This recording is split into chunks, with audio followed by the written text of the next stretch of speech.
नमस्कार साथियों, सीमांत एकेडमी यूट्यूब चैनल पे आपका स्वागत है। देखिए, आज का टॉपिक रहेगा संज्ञा। और संज्ञा के अंतर्गत हमने कौन कौन से टाइप पढ़ने हैं, कैसे कैसे संज्ञा को समझना है, ये सारी बातें करेंगे। तो पहले हम देखते हैं कि संज्ञा के अगर भेद की बात करें तो संज्ञा के भेद कितने रहते हैं? 3 भेद होते हैं। और रचना के आधार पर संज्ञा की बात करें तो रचना के आधार पर होती है संज्ञा 5 प्रकार की। अगर संज्ञा के आपसे भेद पूछे जाएं तो 3 कौन कौन से, जिनमें पहला व्यक्तिवाचक रहेगा, दूसरा जातिवाचक रहेगा, तीसरा भाववाचक रहेगा। और रचना के आधार पर पूछा जाए तो रचना के आधार पर जो ये जातिवाचक संज्ञा है इसके भी 2 टाइप्स रहते हैं और इन टाइप्स को भी उस समय गिना जाता है अगर रचना के आधार पर संज्ञा पूछी जाती है। लेकिन हमें पहले क्या करना है कि हमें पहले संज्ञा समझना है, संज्ञा किसे बोला जाता है और संज्ञा के अंतर्गत कौन कौन से शब्द आते हैं। अगर संज्ञा की बात करें तो संज्ञा का अपने आप में अर्थ क्या रहता है? नाम होता है। ठीक है, संज्ञा का शाब्दिक अर्थ जो होता है वो क्या होता है? नाम होता है। और जितने भी नाम है उन सभी नामों को क्या बोला जाता है? संज्ञा बोला जाता है। तो उदाहरण के माध्यम से जानेंगे। सपोज ये आपका ब्रह्मांड है और ब्रह्मांड में आप सभी जानते हैं कि जल भाग होता है, थल भाग होता है और अंतरिक्ष भाग होता है। इन तीनों भागों में जितने भी जीव जंतु प्राणी रहते हैं उन सभी का कुछ ना कुछ नाम है। और जब इनका कुछ ना कुछ नाम है तो वही सभी के सभी क्या हो जाएंगे? आपके संज्ञा हो जाएंगे। ठीक है, तो संज्ञा के अंतर्गत आपको केवल इतना ही ध्यान रखना है कि जितने भी नाम है वो चाहे जल भाग पे हो, थल भाग पे हो या अंतरिक्ष भाग पे हो, वह सभी के सभी क्या है? संज्ञा है। लेकिन सवाल यहाँ पर यह है, अगर हम पूरे ब्रह्मांड की बात करते हैं तो पूरे ब्रह्मांड में तो लाखों अरबों करोड़ों शब्द है। इतने शब्द हैं कि अनगिनत शब्द हैं। उनको हम कैटेगराइज कैसे करें? यानी कैटेगराइज का मतलब ये है कि संज्ञा के जब भेद बनाए गए तो इन भेदों में हम कैसे छांटे इतने सारे शब्द? याद करना तो पॉसिबल नहीं है और याद भी कितने करेंगे? अनगिनत शब्द हैं। ठीक है, सवाल आपको किसी भी शब्द को लेकर बन सकता है। कोई भी एक शब्द उठा दिया जाएगा और उस पे आपसे पूछा जाएगा कि निम्न शब्द में कौन सी संज्ञा है। तो हमें क्या करना है? इस तरीके से पढ़ना है कि ये सभी के सभी शब्द एक सूत्र में हम बांध पाए। ठीक है, तो हम पहले क्या करेंगे? पहले हम इन सभी हेडिंगों को समझेंगे और जब इन हेडिंगों को हम समझ लेंगे कि इसके अंतर्गत किस टाइप के शब्द आते हैं और जातिवाचक के अंतर्गत किस टाइप के शब्द आते हैं और द्रव्यवाचक के अंतर्गत किस टाइप के आते हैं, समूहवाचक के अंतर्गत किस टाइप के शब्द आते हैं, तब हम लास्ट में जानेंगे भाववाचक कि भाववाचक के अंतर्गत किस टाइप के शब्द आएंगे। तब हम इन सभी ब्रह्मांड है जितने भी शब्द है इसके अंतर्गत इन सभी को हम आसानी से बांध पाएंगे। तो पहले जानते हैं हम व्यक्तिवाचक कि व्यक्तिवाचक के अंतर्गत किस टाइप के शब्द आते हैं। तो यहाँ पर अगर व्यक्तिवाचक की बात करें तो व्यक्ति का मतलब आप सभी जानते हैं कि एक।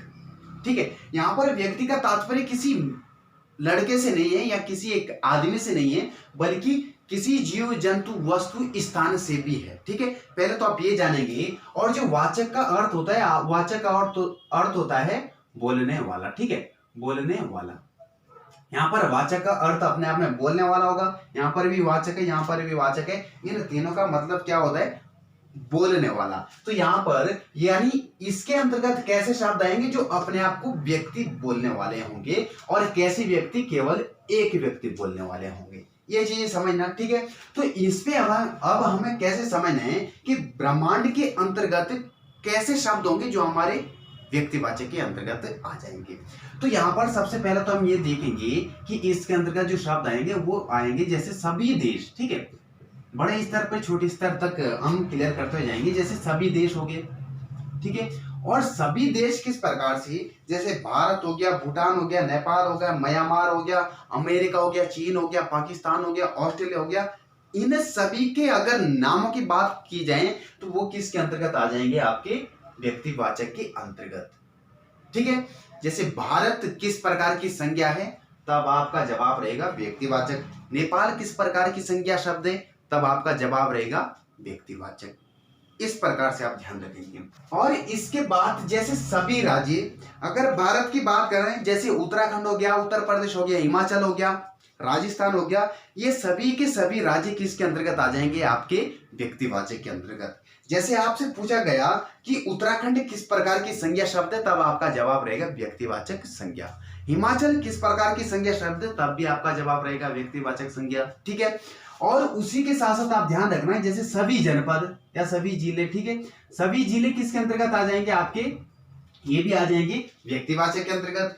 जैसे देहरादून हो गया, पौड़ी हो गया, उत्तरकाशी हो गया, चमोली हो गया, अगर इन सभी के नामों की बात करें तो ये भी किसके अंतर्गत आ जाएंगे, आपके व्यक्तिवाचक के अंतर्गत। और इसके अलावा क्या रहते हैं, जैसे आपके पुस्तकों के नाम रह गए, त्योहारों के नाम हो गए, युद्धों के नाम हो गए, और तिथियां हो गई, सभी बार हो गए, ये सब किसके अंतर्गत आ जाएंगे, आपके जातिवाचक के अंतर्गत। तो यहां से आपको जातिवाचक का कॉन्सेप्ट क्लियर हो गया होगा। और जातिवाचक पे अगर इस प्रकार से आपको कभी समस्या रहती है याद करने में, ठीक है, याद तो नहीं करना, ये तो पूरा कॉन्सेप्ट समझने का है। अगर याद करने का बोझ दिमाग में डालेंगे तब तो अरबों खरबों शब्द इतना तो याद नहीं होता ना। ठीक है, तो आपको क्या करना है, समझना है। और दूसरा ये ध्यान रखना, दूसरा तरीका फिर क्या है कि जो व्यक्तिवाचक है, व्यक्तिवाचक में हमेशा किसी एक का बोध होगा, किसी विशेष के बारे में बात की जाएगी। ठीक है, जैसे आपसे ये पूछा गया कि होली किस प्रकार का शब्द है, तो होली कोई और तो नहीं होती ना, होली कोई समूह नहीं है, होली कोई जाति नहीं है, होली एक पर्टिकुलर शब्द है। और जब पर्टिकुलर किसी एक शब्द की बात की जाए तो वो सभी शब्द किसके अंतर्गत आते हैं, आपके व्यक्तिवाचक के अंतर्गत। तो इसके अंतर्गत तो आप ऐसे पढ़ेंगे। अब उसके बाद देखते हैं जातिवाचक। ठीक है, और जातिवाचक में किस प्रकार के शब्द आते हैं ये समझते हैं। अगर हम व्यक्तिवाचक की बात करें तो व्यक्तिवाचक हमने किसके माध्यम से समझा था, ब्रह्मांड के माध्यम से। और ब्रह्मांड के माध्यम से पहले हमने ये जाना था कि जैसे सभी देश है, तो सभी देश जैसे भारत हो गया, नेपाल हो गया, भूटान हो गया, इन सभी के जो नाम है उन नामों को क्या बोला जाता है, व्यक्तिवाचक संज्ञा बोला जाता है। लेकिन जातिवाचक में क्या रहता है, जातिवाचक में हमेशा एक तो ध्यान रखना, आप समूह आएगा, झुंड आएगा और गुच्छा आएगा। ठीक है, इस प्रकार के जितने शब्द हैं, जैसे आपका संघ आ जाएगा, संगठन आ जाएगा, ठीक है, गुट आ जाएगा, इस प्रकार के जितने भी शब्द हैं वो किसके अंतर्गत आ जाएंगे, जातिवाचक के अंतर्गत। अगर समूह की बात करें तो समूह से जैसे सपोज देश, देश कैसा शब्द है, देश अपने आप में एक समूह शब्द है। समूह इसलिए क्योंकि देश के अंतर्गत सभी देश आ गए, किसी पर्टिकुलर देश की बात नहीं हो रही, बल्कि देश शब्द ऐसा शब्द है जो सभी को रिप्रेजेंट करता है। नेपाल, भूटान, म्यांमार, अफगानिस्तान, पाकिस्तान, इन सभी को क्या करता है, रिप्रेजेंट करता है। अगर आपसे ये सवाल पूछा गया कि राज्य किस प्रकार का शब्द है, तो राज्य शब्द भी कैसा है, आपका जातिवाचक। क्योंकि राज्य शब्द में भी हमें कंफर्म नहीं हो रहा कि किस राज्य की बात की जा रही है। हमें तो ये पता है कि राज्य तो बहुत सारे हैं भारत में। ठीक है, तो जब इस प्रकार के शब्द आते हैं आपके सामने तो ये सभी के सभी शब्द कैसे रहते हैं, जातिवाचक में। जैसे मैंने एक नाम लिया यहाँ पर, जैसे सपोज मैं लिखता हूं राम, राम किस प्रकार की संज्ञा शब्द है, तब आपका जवाब क्या रहता है, व्यक्तिवाचक रहता है। लेकिन मैं कभी ये पूछता हूं कि लड़का किस प्रकार की संज्ञा शब्द है, तब आपका जवाब व्यक्तिवाचक नहीं रहेगा, बल्कि क्या रहेगा, आपका जातिवाचक रहेगा। क्योंकि लड़के में सभी तो आएंगे, जितने भी लड़के हैं सभी आ जाएंगे। अगर शब्द ये पूछा गया कि आदमी किस प्रकार की संज्ञा शब्द है, तब आपका जवाब क्या रहेगा, जातिवाचक। ठीक है, महात्मा गांधी, सपोज यहां पर कभी ये सवाल पूछा गया कि महात्मा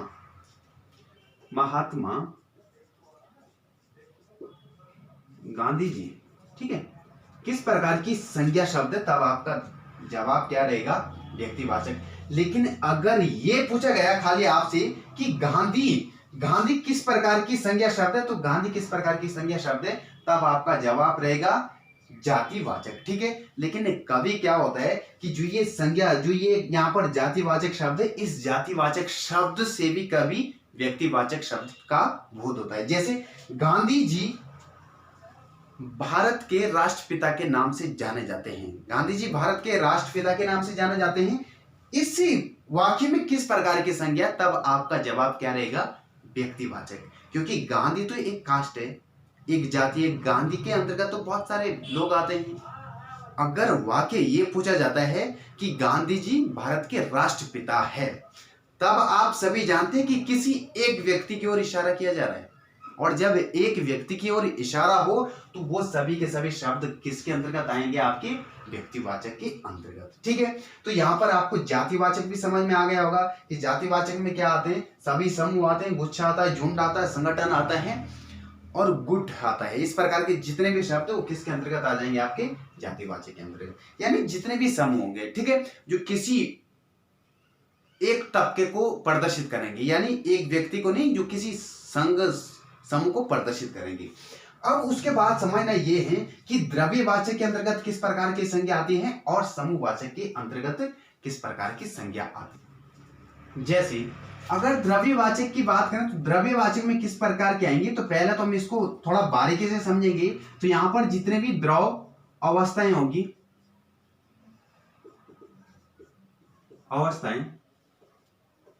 द्रव अवस्था हो जाएगी, आपकी ठोस अवस्था हो जाएगी और गैस अवस्था, ठीक है, ये सभी की सभी किसके अंतर्गत आ जाएंगे, आपकी द्रव्यवाचक के अंतर्गत। द्रव अवस्था में आप सभी को पता है कि सभी लिक्विड पदार्थ आ जाएंगे। ठोस अवस्था में आप सभी को पता है कि सभी धातुएं आ जाएंगी, लोहा, चांदी, सोना, पत्थर, ये सभी के सभी किसके अंतर्गत आ जाएंगे, आपकी द्रव्यवाचक संज्ञा के अंतर्गत। और गैस अवस्था में आप सभी जानते हैं कि जितनी भी गैसें हैं, ऑक्सीजन, हीलियम, लिथियम, जितनी भी गैसें हैं वो सब किसके अंतर्गत आ जाएंगी, द्रव्यवाचक के अंतर्गत। और समूहवाचक में आप सभी को पता है कि समूहवाचक एक ऐसा शब्द है जो किसी संगठन को प्रदर्शित करता है। लेकिन आप ध्यान रखना, अगर ये पूछा गया कि लड़का, ठीक है, लड़का किस प्रकार की संज्ञा शब्द है, अगर ऑप्शन में आपका जातिवाचक ना हो, ऑप्शन में समूहवाचक हो, तो आपका जवाब उस समय समूहवाचक रहेगा। अगर ऑप्शन में समूहवाचक नहीं होगा तो उस समय आपका जवाब क्या रहेगा, जातिवाचक संज्ञा रहेगा। यहाँ पर जैसे इसके अंतर्गत जैसे आपका आ जाएगा मिट्टी का ढेर आ जाएगा, ठीक है, मिट्टी का ढेर, ठीक है, मिट्टी का ढेर भी, ये भी किसके अंतर्गत आ जाएगा, समूहवाचक के अंतर्गत, क्योंकि मिट्टी का ढेर है ना एक समूह में है, जितने भी मिट्टी के कण है वो समूह में है। और जब समूह आपको नजर आए तो वो किसके अंतर्गत आ जाएगा, समूहवाचक संज्ञा के अंतर्गत आ जाएगा। अगर लड़कों का झुंड है वो भी समूहवाचक के अंतर्गत आ जाएगा, बच्चों का झुंड है वो भी समूहवाचक के अंतर्गत आ जाएगा, भीड़ शब्द है वो भी समूहवाचक के अंतर्गत आ जाएगा, जनता शब्द है वो भी समूहवाचक के अंतर्गत आ जाएगा। जैसे आपके कल परसों वाले पेपर में पूछा गया था ये क्वेश्चन, ये जो अभी फॉरेस्ट गार्ड का हुआ उसमें ये क्वेश्चन पूछा गया कि संसद किस प्रकार की संज्ञा शब्द है। तो आप सभी जानते हैं कि संसद क्या है, कि संसद में बहुत सारे मेंबर्स बैठते हैं, और जब बहुत सारे मेंबर्स बैठते हैं उन मेंबर्स से मिलकर क्या बनती है, आपकी संसद बनती है। तो आप जानते हैं कि संसद कैसा शब्द है, संज्ञा शब्द है, तो जातिवाचक संज्ञा शब्द है। अगर जातिवाचक उस पर नहीं होता तब आपका जवाब क्या रहता, समूहवाचक संज्ञा शब्द है। तो यहाँ पे हमने क्या समझा, पहले हमने व्यक्तिवाचक समझा, फिर हमने जातिवाचक समझा, फिर हमने द्रव्यवाचक समझा। द्रव्यवाचक में हमने ये जाना कि द्रव्यवाचक की 3 अवस्थाएं रहती, जैसे द्रव अवस्था, ठोस अवस्था और गैस अवस्था। द्रव अवस्था में सभी आ जाएगा, पानी, दूध, घी, तेल आदि, पेट्रोल, डीजल, ये सभी का सभी इसके अंतर्गत आ जाएगा। और ठोस अवस्था में आपका क्या आ जाएगा, सोना, चांदी, लोहा, तांबा और पत्थर, ईंट, जितना भी इस प्रकार की ठोस अवस्थाएं। और ये ध्यान रखना, रुई, ठीक है, रुई भी किसके अंतर्गत आ जाएगी, आपकी ठोस अवस्था के अंतर्गत। और रुई कौन सी संज्ञा हो जाएगी, द्रव्यवाचक संज्ञा होगी, क्योंकि रुई कैसी है, ठोस है, ठीक है। और उसके बाद सभी गैसें जितनी भी है वो सभी किसके अंतर्गत आ जाएगी, द्रव्यवाचक के अंतर्गत, ठीक है। और उसके बाद हमने समझा समूहवाचक। समूहवाचक में हमने क्या समझा कि समूहवाचक में सभी ऐसी संज्ञा आएगी जो किसी समूह या झुंड को प्रदर्शित करेगी, ठीक है। और उसके बाद अब जो लास्ट टाइप से हमारा लास्ट टाइप है भाववाचक, उसके बाद है भाववाचक संज्ञा। तो पहले तो हम ये जानेंगे कि भाव किसे बोला जाता है। अगर हम भाव की बात करें तो भाव ऐसे शब्द होते हैं जो हमारे मन से निकलते हैं, जो दिखते नहीं, जिसे हम केवल महसूस करते हैं, उन्हें क्या बोला जाता है, भाव बोला जाता है, ठीक है। तो व्यक्तिवाचक और जातिवाचक से ही मिलकर क्या बनते हैं, भाववाचक। वो इस प्रकार से, सपोज एक शब्द है मानव, ठीक है, मानव शब्द, और ये मानव शब्द आप सभी जानते हैं क्या है, जातिवाचक है, ठीक है। मानव तो सभी हो जाएंगे, सभी प्राणियों की बात कर रहे हैं, जितने भी मानव हैं। और इस मानव का अगर हम भाववाचक बनाएं तो किस प्रकार से बनेगा, मानवता, ठीक है। तो ये जो शब्द बना, ये कैसा संज्ञा शब्द बना, ये बना आपका भाववाचक। तो यहाँ पर प्रश्न भी इस प्रकार से पूछे जाते हैं कि मानवता किस प्रकार की संज्ञा शब्द है। तो आपका जवाब क्या रहेगा, मानवता दिखती नहीं है बल्कि हम महसूस करते हैं। जब किसी की अच्छाएं रहती, जब एक दूसरे के बीच अच्छाएं रहती, तो मानवता या इंसानियत जब हम बोलते हैं, तो इंसानियत, मानवता, इस प्रकार के सभी शब्द किसके अंतर्गत आ जाएंगे, आपके भाववाचक के अंतर्गत, ठीक है। अब यहाँ पर दूसरा ये ध्यान रखना, जैसे सपोज है लड़का, ठीक है, लड़का कैसा शब्द है, तो लड़का आप सभी जानते हैं जातिवाचक शब्द है। अगर इसका भाववाचक बनाया जाए तो क्या बन जाएगा आपका लड़कपन, ठीक है। ये आपका शब्द कैसा बना, भाववाचक शब्द बना। इस प्रकार से आप ध्यान रखना, ठीक है। और दूसरा इस प्रकार से, जैसे शब्द है कोई गांधी, ठीक है, एक शब्द है गांधी, और गांधी शब्द का अगर भाववाचक बना दिया जाए तो क्या बनेगा, गांधीपन, ठीक है, गांधीपन। इस प्रकार के सभी शब्द क्या रहते हैं, आपके भाववाचक रहते हैं। और भाववाचक इन दोनों से मिलकर बनते हैं, इन्हें कहीं हम अलग से नहीं ढूंढते। बस ध्यान ये रखना, जहां जिस शब्द में इस प्रकार के भाववाचक भाव दिखे, वो सब किसके अंतर्गत आ जाएंगे, आपके भाववाचक के अंतर्गत आ जाएंगे। और जब किसी समूह को प्रदर्शित करेंगे या किसी झुंड को, भीड़ को प्रदर्शित करेंगे, वो किसके अंतर्गत आ जाएंगे, जातिवाचक के अंतर्गत। और जब भी एक की बात करें, पर्टिकुलर किसी व्यक्ति की बात करें, वो किसके अंतर्गत आ जाएगा, आपका व्यक्तिवाचक के अंतर्गत। तो संज्ञा के अंतर्गत इतना ही था। शब्द तो बहुत सारे रहते हैं। अगर संज्ञा की बात करें तो संज्ञा का अर्थ क्या होता है, नाम होता है। तो नाम बहुत सारे हैं, इस पूरे ब्रह्मांड में अरबों खरबों नाम है, लेकिन उन्हें याद करना पॉसिबल नहीं है। लेकिन इतना जरूर है, अगर इन सभी को हम पढ़ते हैं तो ऐसे तरीके ढूंढने होते हैं जिस तरीकों से हम उन सभी शब्दों को आसानी से बांध सकें। तो इस प्रकार से ये संज्ञा का टॉपिक पढ़ना था। आई होप आपको समझ में आया होगा। या अगर आपको ये पूरा कॉन्सेप्ट समझ में आया, पूरा टॉपिक समझ में आया, तो चैनल को लाइक शेयर सब्सक्राइब जरूर करें, ठीक है। मिलते हैं किसी नेक्स्ट वीडियो में।